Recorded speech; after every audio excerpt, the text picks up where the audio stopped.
রাজবাড়ী জেলার বালিয়াকান্দি উপজেলার ইসলামপুর ইউনিয়নে বিএনপির অঙ্গ সংগঠন স্বেচ্ছাসেবক দলের উদ্যোগে ধানের শীষে নির্বাচনী প্রচারণা ও গণসংযোগ অনুষ্ঠিত হয়েছে। ২৭ জানুয়ারি মঙ্গলবার দুপুরের পর ইসলামপুর ইউনিয়নের বিভিন্ন এলাকায় এই গণসংযোগ কর্মসূচি পালিত হয়। কর্মসূচিতে প্রধান অতিথি হিসেবে উপস্থিত ছিলেন ইসলামপুর ইউনিয়ন স্বেচ্ছাসেবক দলের সাধারণ সম্পাদক মোহাম্মদ শহীদুল ইসলাম সাইদ।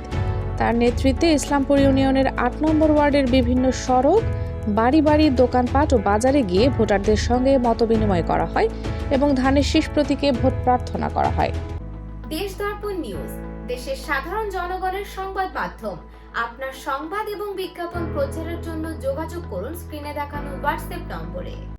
গণসংযোগে বিশেষ অতিথি হিসেবে উপস্থিত ছিলেন ইসলামপুর ইউনিয়ন স্বেচ্ছাসেবক দলের যুগ্ম সম্পাদক মোহাম্মদ হেলাল মৌলিক, সাংগঠনিক সম্পাদক মোহাম্মদ সোহান শেখ, নেতা মোহাম্মদ হাসান ডাক্তার, সদস্য মোহাম্মদ তুহিন মোল্লা, সহসভাপতি মোহাম্মদ রিপন মোল্লা, প্রচার সম্পাদক মোহাম্মদ শামীম মোল্লা, মোহাম্মদ মিরাজুল ইসলাম, ওয়ার্ড স্বেচ্ছাসেবক দলের সাধারণ সম্পাদক মোহাম্মদ জিল্লাল ডাক্তার, মোহাম্মদ ফয়সাল শেখ, মোহাম্মদ হাসিব শেখ সহ ইউনিয়ন ও ওয়ার্ড পর্যায়ের বিভিন্ন নেতাকর্মীরা।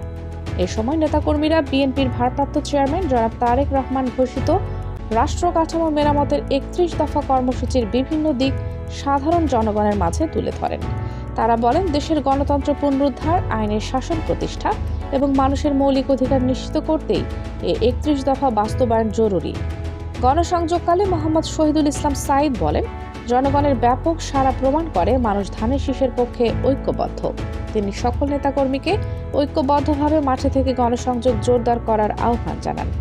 কর্মসূচি চলাকালে স্থানীয় সাধারণ জনগণ স্বেচ্ছাসেবক দলের নেতাকর্মীদের সঙ্গে মতবিনিময় করেন এবং আসন্ন নির্বাচনে ধানের শীষ প্রতীকে ভোট দেওয়ার আশ্বাস দেন।